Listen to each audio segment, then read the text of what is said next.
এবার আমরা আলোচনায় ঢুকি। আলোচনার বিষয়বস্তু শরঈ পর্দা। বলেন কি পর্দা? পর্দা। কেন এই বিষয় নিতে হলো এটা আপনারা ভালো করেই জানেন। শরঈ পর্দা এবং মুখ ঢাকা লাগবে কিনা এই বিষয়গুলো আমরা মনোযোগ সহকারে একটু শুনবো। যাদের খাতা কলম আছে আপনারা লিখে নিতে পারেন, কাজে লাগবে ইনশাআল্লাহ। সূরা নিসার 1 নম্বর আয়াতে আল্লাহ বলেন, ইয়া আইয়ুহান নাসুত্তাকু রাব্বাকুমুল্লাযী খালাকাকুম মিন নাফসিন ওয়াহিদা। হে মানুষ, তোমরা ভয় করো তোমাদের রবকে, যিনি তোমাদেরকে সৃষ্টি করেছেন এক নফস থেকে, এক আত্মা থেকে, মানে আদম থেকে। এবার আল্লাহ ব্যাখ্যা দিয়ে দিচ্ছেন, ওয়া খালাকা মিনহা যাওজাহা। আল্লাহ আদম নবী থেকে তার বিবি তথা আমাদের আম্মা হাওয়াকে আল্লাহ সৃষ্টি করেছেন। ওয়া বাসসা মিনহুমা রিজালান কাসীরাও ওয়া নিসাআ। আদম এবং হাওয়া তাদের উভয়ের মাধ্যমে আল্লাহ অসংখ্য অগণিত নারী পুরুষ সারা পৃথিবীতে ছড়িয়ে দিয়েছেন। তাহলে প্রথমে আমরা জানলাম, আমরা যারা মানুষ, আমাদের মধ্যে দুটা শ্রেণী, একদল নারী আর একদল পুরুষ। দোনো দল কি এক না আলাদা? আলাদা। এই নারী পুরুষ যারা আমরা বর্তমানে, আমরা যারা মুহাম্মদ সাল্লাল্লাহু আলাইহি সাল্লামের উম্মত, তো মুহাম্মদ সাল্লাল্লাহু আলাইহি সাল্লামের উম্মতের মধ্যে নারী আছে, পুরুষ আসেনি? সূরা আহজাবের 36 নম্বর আয়াতে আল্লাহ বলেন, ওয়ামা কানা লিমুমিনিন ওয়ালা মুমিনাতিন ইযা কাদাল্লাহু ওয়া রাসূলুহু আমরান আইয়াকুনা লাহুমুল খিয়ারাতু মিন আমরিহিম। কোন মুমিন পুরুষের জন্য, কোন মুমিন নারীর জন্য উচিত না আল্লাহ এবং তার রাসূল কোন সিদ্ধান্ত দেওয়ার পর, কোন ফয়সালা দেওয়ার পর, আইয়াকুনা লাহুমুল খিয়ারাতু মিন আমরিহিম, তারা এই সিদ্ধান্তটা গ্রহণ করবে কি করবে না এই ব্যাপারে তাদের ইচ্ছাধিকার থাকবে, এরকম কোন ইচ্ছাধিকার মুমিন নারী পুরুষের থাকবে না। যখন আল্লাহ আর তার রাসূল কোন বিষয়ের সিদ্ধান্ত করে ফেলেন, এটা কি মানবো আমি না মানবো না, এই ব্যাপারে ইচ্ছাধিকার থাকবে না, বরং মানতেই হবে। মানবো কি মানবো না এরকম না, মানতেই হবে। তো এটা বলতেছেন, ইদা কাদাল্লাহু ওয়া রাসূলুহু আমরা, আল্লাহ যখন এবং তার রাসূল যখন কোনো বিষয়ের ফয়সালা দেন, সিদ্ধান্ত দেন, এই ফয়সালা আর সিদ্ধান্ত দেওয়ার পর কোন মুমিন নরনারীর এটা উচিত না যে তাদের ইচ্ছাধিকার থাকবে আমি কি মানবো না মানবো না। বলেন তো, আল্লাহর তার রাসূলের সিদ্ধান্ত মানবো বা মানবো না এমন, নাকি মানতেই হবে? তাহলে প্রথম জানলাম নারী পুরুষ এক না আলাদা। দ্বিতীয় জানলাম মুমিন নারী পুরুষ আল্লাহ আর তার রাসূলের সিদ্ধান্ত মেনে নিতে ওয়াদাবদ্ধ। আল্লাহ বলেন, ওয়ামাই ইয়াসিল্লাহা ওয়া রাসূলাহু ফাকাদ দাল্লা দালালাম মুবিনা। আল্লাহ আর তার রাসূলের নাফরমানি যে করবে সে স্পষ্ট পথভ্রষ্ট হয়ে যাবে। নাউজুবিল্লাহ। এবার আমরা নারীদের কিছু বিষয় আমরা জানবো। নারীদের কেন? যেহেতু আলোচ্য বিষয়টা শরীয়ী পর্দা, আর এই বিষয়টা তাদের সাথে বেশি সম্পৃক্ত। নারীদেরকে আল্লাহ পাক রব্বুল আলামিন হুকুম করেছেন সূরা আহজাবের 33 নম্বর আয়াতে। আল্লাহ তাদেরকে বলেছেন ঘরে থাকতে। কোথায় থাকতে? তো নারীদের কি বাহিরে প্রয়োজন থাকে না? হ্যাঁ, বাহিরে যাওয়া যাবে। বাহিরে যেতে হলে নিয়ম কানুন পালন করে শরীয়ী পর্দার মাধ্যমে যেতে হবে, অন্যথায় জাহিলি যুগের নারীদের মতো বাহিরে যাওয়া যাবে না। সূরা আহজাবের 33 নম্বর আয়াতে আল্লাহ বলেন, ওয়াকরনা ফি বুয়ুতিকুন্না ওয়ালা তাবাররাজনা তাবাররুজাল জাহিলিয়াতিল উলা ওয়া আকিমনাস সালাতা ওয়া আতিনাজ যাকাতা ওয়া আতি'নাল্লাহা ওয়া রাসূলা। ওয়াকরনা ফি বুয়ুতিকুন্না, তোমরা তোমাদের গৃহে অবস্থান করো। নবীর বিবিদের মাধ্যমে সারা দুনিয়ার নারীদেরকে আল্লাহ জানিয়ে দিচ্ছেন তোমরা তোমাদের ঘরে অবস্থান করো। ওয়ালা তাবাররাজনা তাবাররুজাল জাহিলিয়াতিল উলা, তোমরা জাহিলি যুগের নারীদের মতো বাহিরে সৌন্দর্য প্রদর্শন করবে না, বাহিরে বের হবে না। প্রাক জাহিলি যুগের যেই নারীরা, তাদের মতো বাহিরে তোমরা বের হবে না। এখন ওই যুগের জাহিলি যুগের নারীরা কিভাবে বের হতো? এক তাফসিরে আসছে তারা এইভাবে বের হতো, একটা জামা পরিধান করত নারীরা, এই গলা থেকে নিচ পর্যন্ত পুরা ফাড়া থাকতো দুই সাইডে। আমরা বর্তমানে যেমন পাঞ্জাবি পরি বা আমাদের মা বোনরা যে কামিজগুলা পরে, এটা তো আপনার নির্দিষ্ট একটা অংশ থেকে ফাড়া থাকে দুই পাশে। ওই যুগের নারীদের এই জামাগুলো আপনার গলা থেকে নিচ পর্যন্ত দুই পাশে ফাড়া থাকতো। আর তারা কি করত? ওয়াকানাত তামশি বাইনা ইয়াদাইর রিজাল। তাফসীর কারক মুজাহিদ রহমতুল্লাহি আলাই বলেন, এই জাতীয় পোশাক পরে তারা পুরুষদের সাথে একসাথে রাস্তায় হাঁটা চলা করত। তো আল্লাহ বলেন তোমরা তাদের মতো বাহিরে যাবে না। ওয়াকিন্নাস সালাতা ওয়া আতিনাজ যাকাতা ওয়া আতি'নাল্লাহা ওয়া রাসূলা, তোমরা নামাজ কায়েম করো। ওয়া আতিনাজ যাকাত, তোমরা যাকাত আদায় করো। ওয়া আতি'নাল্লাহা ওয়া রাসূলা, আল্লাহ এবং তার রাসূলের আনুগত্য করো। ইন্নামা ইউরিদুল্লাহু লিইউযহিবা আনকুমুর রিজসা আহলাল বাইত, বলেন আহলাল বাইত, আবার বলেন আহলাল বাইত। আল্লাহ কয় ইন্নামা ইউরিদুল্লাহু লিইউযহিবা আনকুমুর রিজসা আহলাল বাইত।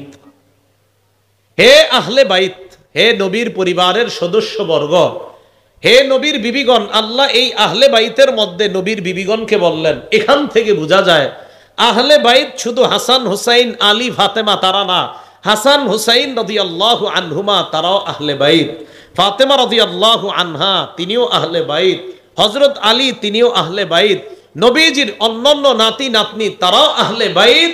ঠিক তেমনি ভাবে নবীর বিবি যারা তারাও আহলে বাইত। তারাও কি? তাহলে তারাও কি? আহলে বাইত। তো আল্লাহ বলেন ইন্নামা ইউরিদুল্লাহু লিইউযহিবা আনকুমুর রিজসা আহলাল বাইত। হে নবীর পরিবারগণ, আল্লাহ চান তোমাদের থেকে অপবিত্রতা দূর করতে। ওয়া ইউতাহহিরাকুম তাতহীরা, আল্লাহ তোমাদেরকে পবিত্র বানাইতে চান।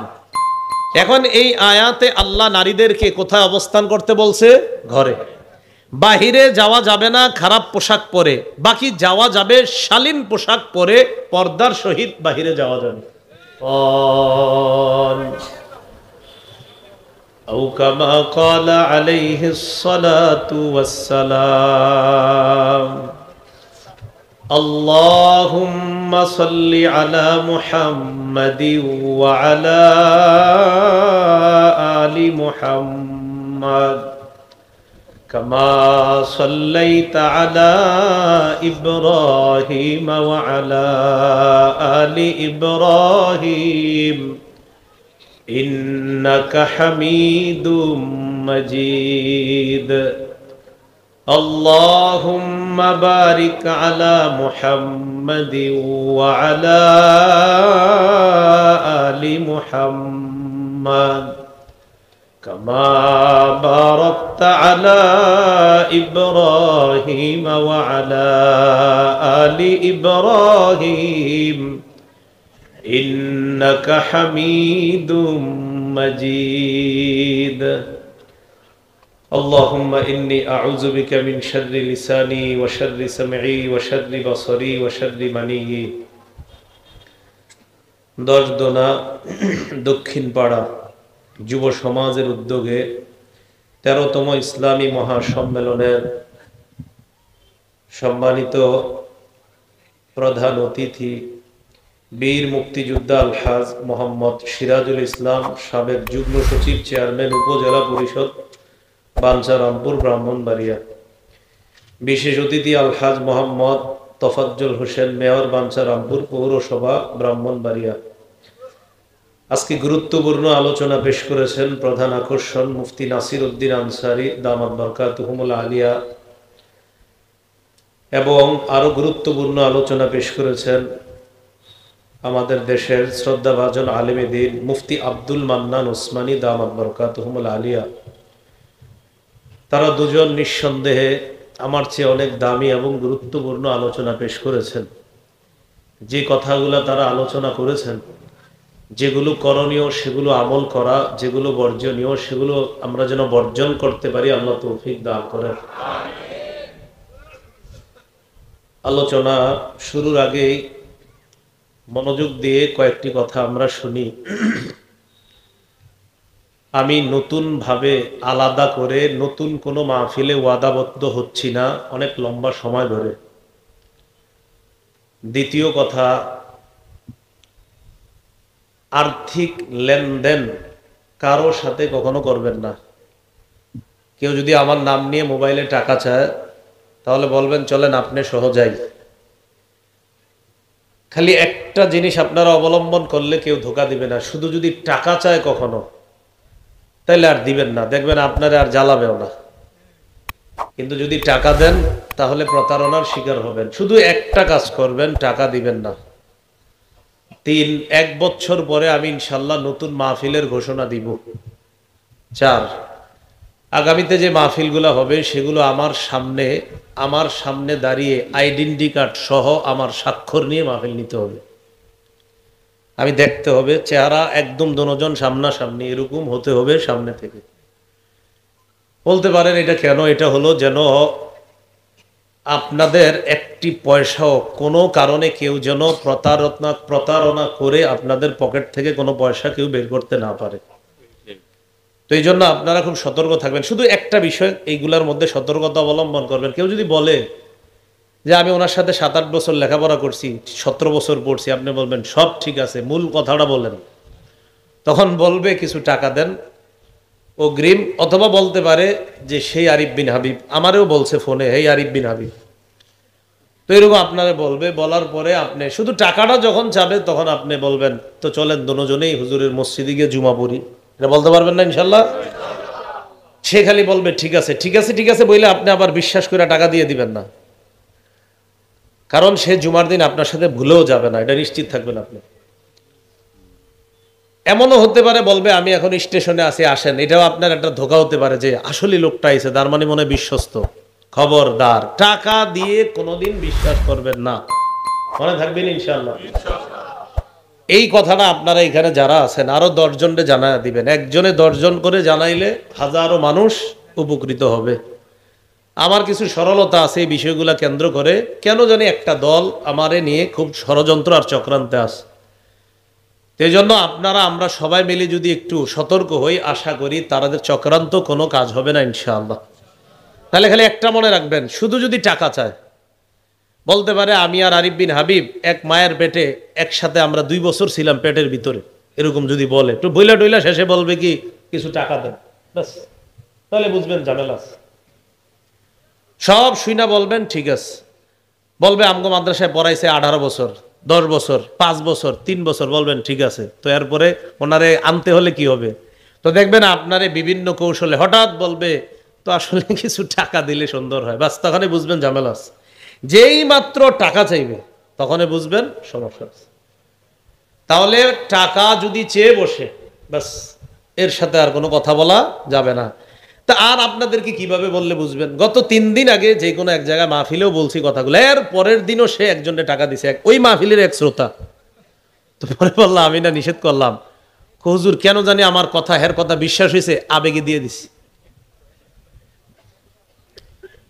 আর আপনারা যারা এখন ভিডিও করছেন, আজকের আমার বয়ানগুলা যদি আপনারা হয়তো কাট কাট করে 5-7 মিনিট করে করে ছাড়বেন, তো ছাড়লে আপনারা এই কথাগুলো ওখানে উঠিয়ে দিবেন যে আমি নতুন করে মাহফিলে ওয়াদাবদ্ধ হচ্ছি না, একদম বিশ্বস্ত কোনো মাধ্যম অবলম্বন না করা পর্যন্ত নতুন কোনো মাহফিলে ওয়াদাবদ্ধ, কারণ আমি এমনি 2 বছর ওয়াদাবদ্ধ। 2 নাম্বার, আমি নতুন ঘোষণা দিব ইনশাআল্লাহ।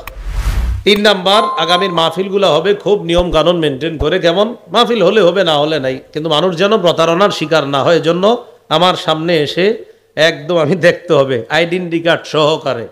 হুজুর আইডি কার্ড নিতে পারবো না, তো জন্ম নিবন্ধন এটা পারবো না, এলাকার 10 জন ইমামের স্বাক্ষর। এটা কেন?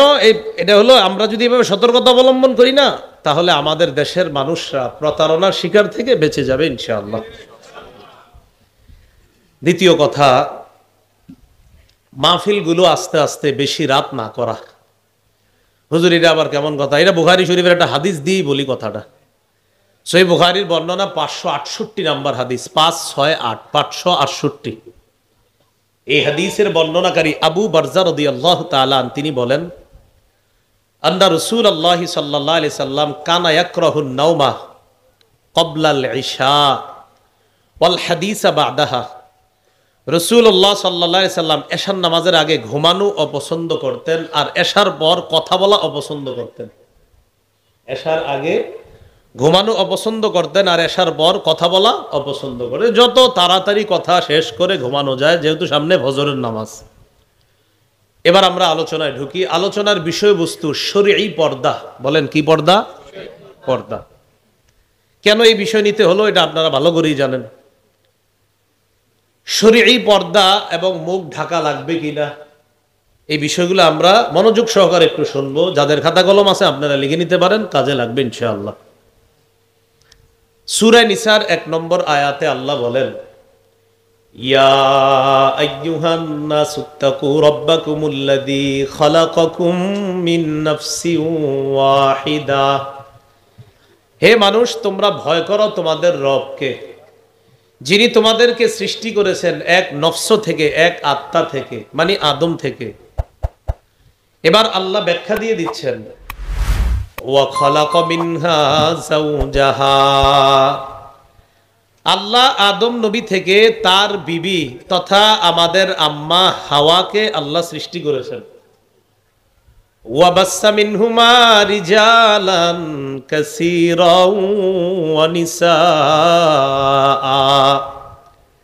আদম এবং হাওয়া তাদের উভয়ের মাধ্যমে আল্লাহ অসংখ্য অগণিত নারী পুরুষ সারা পৃথিবীতে ছড়িয়ে দিয়েছেন। তাহলে প্রথমে আমরা জানলাম, আমরা যারা মানুষ, আমাদের মধ্যে দুটা শ্রেণী, একদল নারী আর একদল পুরুষ। দোনো দল কি এক না আলাদা? আলাদা। এই নারী পুরুষ যারা আমরা বর্তমানে, আমরা যারা মুহাম্মদ সাল্লাল্লাহু আলাইহি সাল্লামের উম্মত, তো মুহাম্মদ সাল্লাল্লাহু আলাইহি সাল্লামের উম্মতের মধ্যে নারী আছে, পুরুষ আসেনি? সূরা আহজাবের 36 নম্বর আয়াতে আল্লাহ বলেন, ওয়ামা কানা লিমুমিনিন ওয়ালা মুমিনাতিন ইযা কাদাল্লাহু ওয়া রাসূলুহু আমরান আইয়াকুনা লাহুমুল খিয়ারাতু মিন আমরিহিম। কোন মুমিন পুরুষের জন্য, কোন মুমিন নারীর জন্য উচিত না আল্লাহ এবং তার রাসূল কোন সিদ্ধান্ত দেওয়ার পর, কোন ফয়সালা দেওয়ার পর, আইয়াকুনা লাহুমুল খিয়ারাতু মিন আমরিহিম, তারা এই সিদ্ধান্তটা গ্রহণ করবে কি করবে না এই ব্যাপারে তাদের ইচ্ছাধিকার থাকবে, এরকম কোন ইচ্ছাধিকার মুমিন নারী পুরুষের থাকবে না। যখন আল্লাহ আর তার রাসূল কোন বিষয়ের সিদ্ধান্ত করে ফেলেন, এটা কি মানবো আমি না মানবো না, এই ব্যাপারে ইচ্ছাধিকার থাকবে না, বরং মানতেই হবে। মানবো কি মানবো না এরকম না, মানতেই হবে।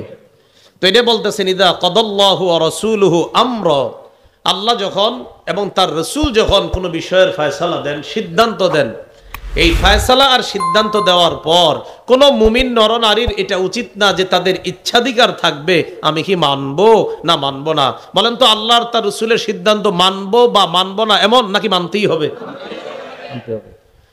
তাহলে প্রথম জানলাম নারী পুরুষ এক না আলাদা। দ্বিতীয় জানলাম মুমিন নারী পুরুষ আল্লাহ আর তার রাসূলের সিদ্ধান্ত মেনে নিতে ওয়াদাবদ্ধ। আল্লাহ বলেন, ওয়ামাই ইয়াসিল্লাহা ওয়া রাসূলাহু ফাকাদ দাল্লা দালালাম মুবিনা। আল্লাহ আর তার রাসূলের নাফরমানি যে করবে সে স্পষ্ট পথভ্রষ্ট হয়ে যাবে। নাউজুবিল্লাহ। এবার আমরা নারীদের কিছু বিষয় আমরা জানবো। নারীদের কেন? যেহেতু আলোচ্য বিষয়টা শরঈ পর্দা, আর এই বিষয়টা তাদের সাথে বেশি সম্পৃক্ত। নারীদেরকে আল্লাহ পাক রব্বুল আলামিন হুকুম করেছেন সূরা আহজাবের 33 নম্বর আয়াতে। আল্লাহ তাদেরকে বলেছেন ঘরে থাকতে। কোথায় থাকতে? তো নারীদের কি বাহিরে প্রয়োজন থাকে না? হ্যাঁ, বাহিরে যাওয়া যাবে। বাহিরে যেতে হলে নিয়ম কানুন পালন করে শরঈ পর্দার মাধ্যমে যেতে হবে, অন্যথায় জাহিলি যুগের নারীদের মতো বাহিরে যাওয়া যাবে না। সূরা আহজাবের 33 নম্বর আয়াতে আল্লাহ বলেন, ওয়াকারনা ফি বুয়ুতিকুন্না ওয়ালা তাবাররাজনা তাবাররুজাল জাহিলিয়াতিল উলা ওয়া আকিমনাস সালাতা ওয়া আতিনাজ যাকাতা ওয়া আতি'নাল্লাহা ওয়া রাসূলা। ওয়াকারনা ফি বুয়ুতিকুন্না, তোমরা তোমাদের গৃহে অবস্থান করো। নবীর বিবিদের মাধ্যমে সারা দুনিয়ার নারীদেরকে আল্লাহ জানিয়ে দিচ্ছেন তোমরা তোমাদের ঘরে অবস্থান করো। ওয়ালা তাবাররাজনা তাবাররুজাল জাহিলিয়াতিল উলা, তোমরা জাহিলি যুগের নারীদের মতো বাহিরে সৌন্দর্য প্রদর্শন করবে না, বাহিরে বের হবে না। প্রাক জাহিলি যুগের যেই নারীরা তাদের মতো বাহিরে তোমরা বের হবে না। এখন ওই যুগের জাহিলি যুগের নারীরা কিভাবে বের হতো? এক তাফসিরে আসছে তারা এইভাবে বের হতো, একটা জামা পরিধান করত নারীরা, এই গলা থেকে নিচ পর্যন্ত পুরা ফাড়া থাকতো দুই সাইডে। আমরা বর্তমানে যেমন পাঞ্জাবি পরি বা আমাদের মা বোনরা যে কামিজগুলা পরে, এটা তো আপনার নির্দিষ্ট একটা অংশ থেকে ফাড়া থাকে দুই পাশে। ওই যুগের নারীদের এই জামাগুলো আপনার গলা থেকে নিচ পর্যন্ত দুই পাশে ফাড়া থাকতো। আর তারা কি করত? ওয়াকানাত তামশি বাইনা ইয়াদাইর রিজাল। তাফসীর কারক মুজাহিদ রহমতুল্লাহি আলাইহি বলেন, এই জাতীয় পোশাক পরে তারা পুরুষদের সাথে একসাথে রাস্তায় হাঁটা চলা করত। তো আল্লাহ বলেন তোমরা তাদের মতো বাহিরে যাবে না। ওয়াকিন্নাস সালাতা ওয়া আতিনাজ যাকাতা ওয়া আতি'নাল্লাহা ওয়া রাসূলা, তোমরা নামাজ কায়েম করো। ওয়া আতিনাজ যাকাত, তোমরা যাকাত আদায় করো। ওয়া আতি'নাল্লাহা ওয়া রাসূলা, আল্লাহ এবং তার রাসূলের আনুগত্য করো। ইন্নামা ইউরিদুল্লাহু লিইউযহিবা আনকুমুর রিজসা আহলাল বাইত, বলেন আহলাল বাইত, আবার বলেন আহলাল বাইত। আল্লাহ কয় ইন্নামা ইউরিদুল্লাহু লিইউযহিবা আনকুমুর রিজসা আহলাল বাইত।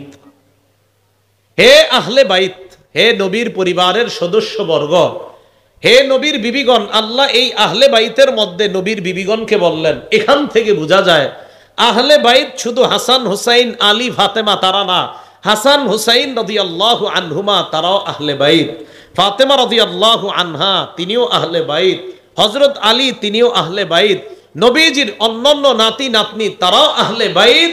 ঠিক তেমনি ভাবে নবীর বিবি যারা তারাও আহলে বাইত। তারাও কি নাকি পাঁচজন? তাহলে তারাও কি আহলে বাইত। তো আল্লাহ বলেন ইন্নামা ইউরিদুল্লাহু লিইউযহিবা আনকুমুর রিজসা আহলাল বাইত। হে নবীর পরিবারগণ, আল্লাহ চান তোমাদের থেকে অপবিত্রতা দূর করতে। ওয়া ইউতাহহিরাকুম তাতহীরা, আল্লাহ তোমাদেরকে পবিত্র বানাইতে চান। এখন এই আয়াতে আল্লাহ নারীদেরকে কোথায় অবস্থান করতে বলছে? ঘরে। বাহিরে যাওয়া যাবে না খারাপ পোশাক পরে, বাকি যাওয়া যাবে শালীন পোশাক পরে, পর্দার সহিত বাহিরে যাওয়া যাবে। এখন কথা হলো শালীন পোশাক দ্বারা কি উদ্দেশ্য? এইটাও তো হইতে পারে আপনার মুখটা ঢাকলো না, বাকি এমনি শালীন ঢিলা ঢালা পোশাক পরে গেল কিন্তু মুখ ঢাকলো না, কেউ যদি বলে। এই বিষয়টা আমরা জানবো সূরা আহজাবের 59 নম্বর আয়াত থেকে।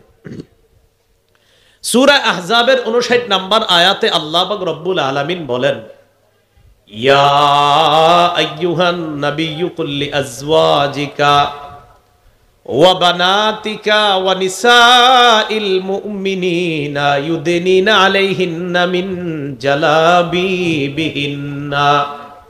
হে নবী, কুল আপনি বলেন, লিআজওয়াজিকা আপনার বিবিদেরকে, ওয়া বানাতিকা আপনার কন্যাদেরকে, ওয়া নিসাইল মুমিনিনা মুমিনদের বিবি স্ত্রী মুমিনদের নারীদেরকে বলেন। আবার বলছি নবী আপনি বলেন আপনার বিবিদেরকে, আপনার কন্যাদেরকে, মুমিনদের নারীদেরকে আপনি বলেন, ইউদিনিনা আলাইহিন্না মিন জালাবিবিহিন্না, ইউদিনিনা তারা যেন টেনে দেয়, আলাইহিন্না নিজেদের উপর, মিন জালাবিবিহিন্না তাদের চাদরের কিছু অংশ যেন তারা নিজেদের উপর টেনে দেয়।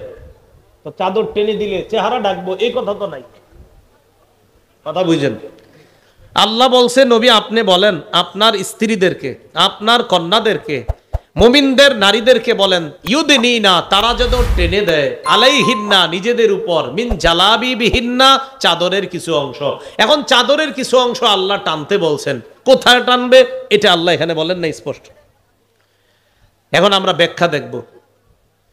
রঈসুল মুফাসসিরিন আব্দুল্লাহ ইবনে আব্বাস, এই পৃথিবীর শ্রেষ্ঠ তাফসীর কারক আব্দুল্লাহ ইবনে আব্বাস রাদিয়াল্লাহু তাআলা আনহুমা এই আয়াতের ব্যাখ্যায় বলেন, আমারাল্লাহু নিসাআল মুমিনিনা ইযা খারাজনা মিন বুয়ুতিহিন্না ফি হাজা আইয়ুগাত্তিনা উজুহাহুন্না মিন ফাওকি রুউসিহিন্না বিজালাবিবিহিন্না। আব্দুল্লাহ ইবনে আব্বাস রাদিয়াল্লাহু তাআলা আনহুমা বলেন আমার সাথে সবাই, আল্লাহ নারীদেরকে আদেশ করেছেন যখন তারা কোনো প্রয়োজনে বাহিরে যাবে তখন তারা মাথার উপর থেকে তাদের চেহারার মধ্যে পর্দা করে তারপর বের হবে। তাহলে আল্লাহ বললেন চাদর টানতে, আব্দুল্লাহ ইবনে আব্বাস বলেন দুনিয়ার মানুষ শোনো, তোমাদের বিবিরা, তোমাদের কন্যারা, তোমাদের নারীরা যখন বাহিরে যাবে তখন তারা আইয়ুগাত্তিনা ঢাকবে, উজুহাহুন্না তাদের চেহারা, মিন ফাওকি রুউসিহিন্না মাথার উপর থেকে, বিল জালাবি বিহিন্না তাদের চাদর দ্বারা। তাহলে বলেন তো আল্লাহর এই আয়াতের উদ্দেশ্য আমরা তাফসীর থেকে জানলাম মুখ সারা না মুখ সহ? মুখ সহ। আল্লাহ আমাদেরকে, মা বোনদেরকে পর্দা করে মুখ ঢেকে বাহিরে যাওয়ার তৌফিক দান করেন।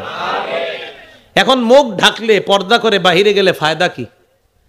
যালিকা আদনা আইয়ুরাফনা ফালা ইউযাইন। আল্লাহ কয় এতে তাদেরকে চেনা সহজ হবে যে তারা নারী, এতে তাদেরকে চেনা সহজ হবে যে তারা নারী। ফালা ইউযাইন, তখন তাদেরকে আর টিস করা হবে না, উত্তক্ত করা হবে না। বোরকাওয়ালি নারীরা রাস্তায় গেলে আমরা বুঝিনি তারা যে নারী। আল্লাহ বলেন পর্দা করে মুখ ঢেকে কোনো নারী যখন বাহিরে যাবে অন্য পুরুষরা বুঝতে পারবে তারা সম্মানিতা নারী। ফালা ইউযাইন, তাদেরকে যেন টিজ না করা হয়, উত্তক্ত না করা হয়। নবীর যুগে একদল যুবক রাতের বেলা অপেক্ষা করত কখন নারীরা নিজের প্রয়োজন পুরা করার জন্য বাহিরে যাবে, আর তখন তারা তাদের উপর ফালতু নিয়তে আক্রমণ করবে। এই জাতীয় একদল যুবক ওই সময়ও বসে থাকতো, যেমন বর্তমানে স্কুলের দরজায় আর প্রধান গেটের আশেপাশে চা দোকানে 10-12 জন বসে থাকে। এইভাবে ওই জামানায় একদল যুবক থাকতো আপনার। তো রাতের বেলা নারীরা যখন বের হইতো তাদেরকে উত্তক্ত করত। আল্লাহ বললেন নারীদেরকে বলবেন পর্দা করে বের হইতে। ফালা ইউযাইন, তখন অন্য যুবকরা বুঝবে ইনি একজন সম্মানিতা নারী। ফালা ইউযাইন, তখন আর তাকে টিস করা হবে না, উত্তক্ত করা হবে না। কষ্টের বিষয় আমাদের দেশে পর্দা না করে একদল মানববন্ধন করছে আর বলছে ইফটিজিং বন্ধ করুন। আল্লাহ বলছেন পর্দা করলে চেনা যাবে তারা নারী, তখন তাদেরকে টিস করা হবে না। অথচ আপনি পর্দা ছাড়া বলছেন ইফটিজিং বন্ধ করুন। তো যে আল্লাহ বলতেছেন যে পর্দা করে নারীরা যখন বাহিরে যাবে তাদেরকে উত্তক্ত করা হবে না, আর আমরা পর্দা ছাড়া বলছি ইফটিজিং। ইভ অর্থ সতী সাদী নারী, ইভ অর্থ হযরত আদমের বিবি হাওয়া। ইফটিজিং মা হাওয়ার মতো সতী সাদী নারী যারা, তাদেরকে উত্তক্ত যারা করে। এখন যারা বলছে ইফটিজিং বন্ধ করুন তারা হাওয়ার মতো পর্দানিসীন সতী সাদী নারী। তো কি হলো? অতএব এটার নাম ইফটিজিং না হয়ে হওয়া উচিত হবে বেপর্দা টিজিং। আল্লাহ বুঝার তৌফিক দান করেন। তো আল্লাহ বলছেন পর্দা করে বের হলে ফালা ইউযাইন, তাদেরকে কষ্ট দেওয়া হবে না, টিস করা হবে না, উত্তক্ত করা হবে না।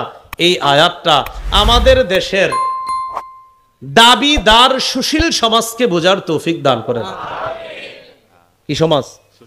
সমাজ। আচ্ছা, তাহলে এই আয়াত থেকে আব্দুল্লাহ ইবনে আব্বাস বললেন পর্দা চেহারা সারা, পর্দা চেহারা সারা, চেহারা সহ। এবার আমরা সূরা আহজাবের 53 নাম্বার আয়াত দেখব। কোন সূরা?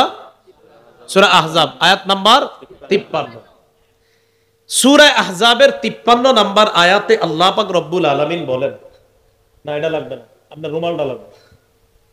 এই দেখেন, সবাই তাকান এইদিকে, আপনি একটু ধরেন, আপনি ধরেন আমার সাথে। এই দেখেন এটা একটা পর্দা, বলেন এটা কি? এটা পর্দা। এখন আয়াত বলবো, বলার পরে আমরা দুইজনেই পর্দাটা দেখাবো। তাকান, সূরা আহজাবের 53 নম্বর আয়াত। নবীদের বিবিদের কাছে সাহাবীদেরকে নবী মাঝে মাঝে পাঠাইতেন, যাও তো গিয়ে দেখো তোমার আম্মাজানের ঘরে কোনো খাবার আছে কিনা। মেহমান আসলে বলতেন, যাও তো কোনো খাবার আছে কিনা। এই তো বুখারীর বর্ণনাতেও আছে, একবার নবীর দরবারে মেহমান আসছে, তো এক সাহাবীরে পাঠাইছে, দেখো তো বিবিদের ঘরে খাবার আছে কিনা। সব বিবিদের ঘরে ঘুরে আইসা কয়, হুজুর একজনের ঘরেও পানি ছাড়া আর কিচ্ছু নাই। যাই হোক, এটা বলা উদ্দেশ্য না। আমার বলা উদ্দেশ্য, নবীর ঘরে মাঝে মাঝে সাহাবীদের যাওয়ার প্রয়োজন হতো। এখন প্রয়োজনীয় জিনিস চাবে, যে আম্মাজান বাজার আনছি, বা নবীজি কিছু পাঠাইছে, অথবা নবী কিছু চাইছে, এখন কিভাবে চাবে, কিভাবে আম্মাজানদের সাথে সাহাবায়ে কেরাম প্রয়োজনীয় কথাটা বলবেন। আল্লাহ বলেন, ওয়াইদা সালতুমুহুন্না মাতাআ ফাসআলুহুন্না মিন ওয়ারাই হিজাব। তোমরা যখন নবীর বিবিদের কাছে প্রয়োজনীয় কোনো সামান চাও, আসবাবপত্র চাও, প্রয়োজনীয় কোনো জিনিস চাও, ফাসআলুহুন্না মিন ওয়ারাই হিজাব, তখন তাদের কাছে পর্দার আড়াল থেকে চাও। কোত্থেকে? কোত্থেকে চাও? এখন আম্মাজানরা পর্দার ওপাশে আছে, সাহাবীরা এপাশে আছে। আল্লাহ স্পষ্ট বললেন, নবীর বিবিদের কাছে কিছু চাইলে পর্দার এপাশ থেকে চাও। তো পর্দার এপাশ থেকে চাওয়ার অর্থ কি? আম্মাজানের পুরা শরীর পর্দার ভিতরে আর মুখটা বাহিরে? বলে না, হ্যাঁ? তো আল্লাহ বললেন, যখন তাদের কাছে কিছু চাইবা, ফাসআলুহুন্না, চাও, মিন ওয়ারাই হিজাব, পর্দার আড়াল থেকে।